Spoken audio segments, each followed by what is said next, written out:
This is a 13 Weather Impact Alert.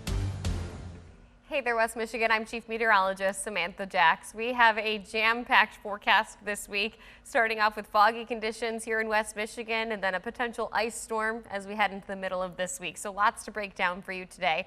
Let's start things off with today's weather ball. It is solid red as we have warmer conditions ahead. In fact, this afternoon we'll break into the low 40s, but really starting to see our dense fog sink into place. Quarter-mile visibility right now in Kalamazoo, 36-degree temperature mark there. The rest of West Michigan at around a quarter mile for Grand Rapids as well, stretching up through Big Rapids, half mile in Fremont.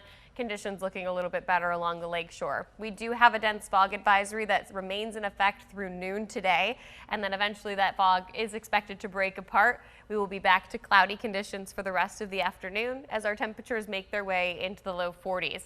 Because of this fog, we do continue on with a 13 weather impact alert until at least lunchtime.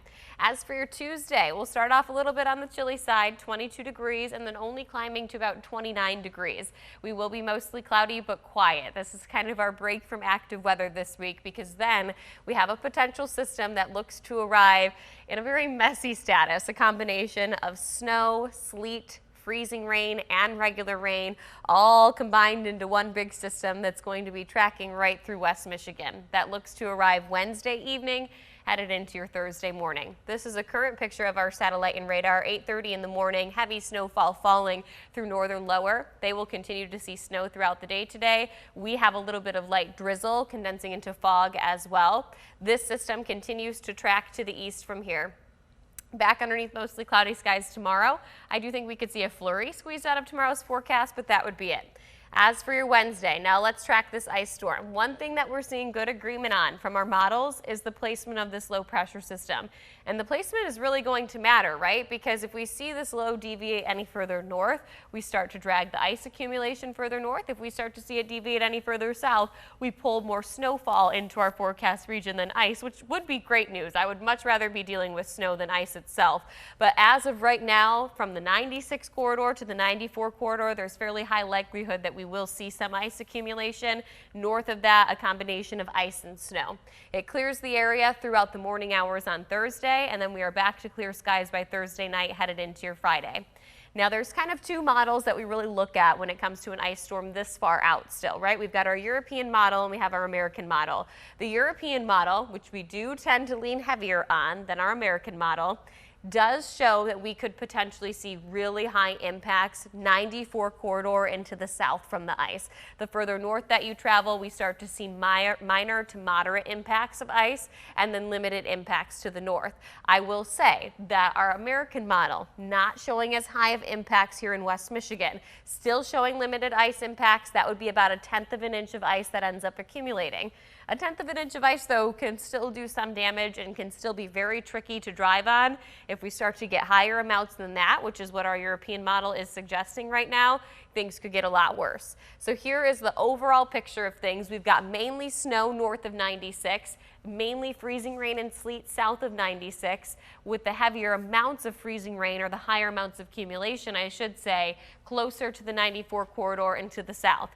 This is not a perfect picture that's painted. We likely will see changes. You likely will see adjustments north and south to these lines as our high resolution models start to pick up on this system. Right now, we're still just a little bit too far out. Now, this is a really messy model that kind of makes your eyes go cross-eyed when you look at it, but this is your ice probability, okay? And so the closer that you get to these blue and maroon shades, the more likely it is right now that they think collectively, looking at all of our ensemble members of model data, that we are going to see at least 1/10 of an inch of ice. Right now, they have that placed right at the Michigan border.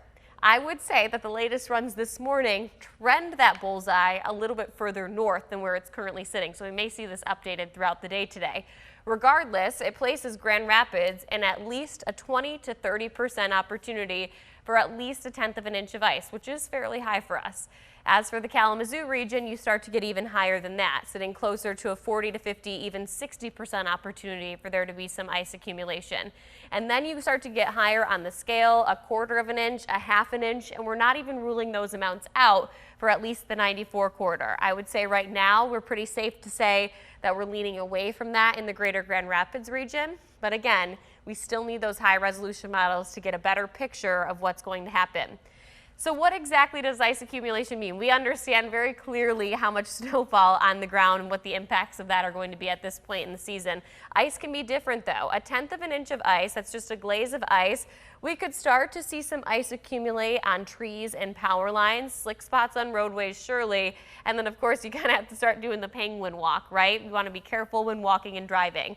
You start to approach that 1/4 inch of ice and things become a bit more problematic. You get that coat on your car where you can roll down your windshield and like almost hatch through the car because that's how much ice is accumulated there. You also get very dangerous conditions on bridges and overpasses, and you start to see isolated trees falling, isolated power outages. Getting higher than that, which this looks to be lower than a 10% chance right now, is where we start to see more widespread power outages, very dangerous travel, and to the point where we suggest that you just stay off the roads if at all possible. These are all case scenarios that we're going to watch play out over the next several days as we see that low pressure system approach closer and we start to get more model data in to be able to help us to get a little sample of what the environment could be like closer to Wednesday afternoon into Thursday. Until then, we just are going to monitor it closely. Lakeshore boundary today, you still get to enjoy temperatures in the low 40s. Underneath that dense fog advisory now until noon, winds will be calm all throughout the day today, 5 to 10 miles per hour. The rest of your 13 on your side, 7-day forecast. Showing off our 13 weather impact alert for Wednesday into Thursday. There also looks to be some minor snowfall on Saturday. I wouldn't worry about that just yet. We got to get through this first system and then we'll track the snow headed into Saturday. Thanks so much for joining me today on 13 Plus. I'm Chief Meteorologist Samantha Jacks. This is a 13 weather impact alert.